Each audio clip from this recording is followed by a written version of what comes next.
मनोबुद्ध्यहङ्कारचित्तानि नाहं न च श्रोत्रजिह्वे न च घ्राणनेत्रे न च व्योमभूमिर्न तेजो न वायु चिदानन्दरूपः शिवोऽहं शिवोऽहम् ಮನಸ್ಸು ಬುದ್ಧಿ ಚಿತ್ತ ಅಹಂಕಾರ ನಾನಲ್ಲ.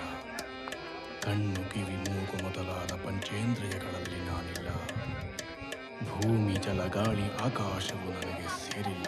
मनोबुद्ध्यहङ्कार चित्तानि नाहं न च श्रोत्रजिह्वे न च घ्राणनेत्रे न च व्योमभूमिर्न तेजो न वायु चिदानन्दरूपः शिवोऽहं शिवोऽहं शिवोऽहं शिवोऽहं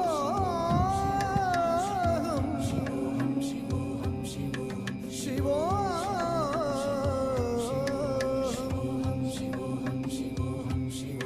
न च प्राणसंयो न वै पञ्चवायु न वा सप्त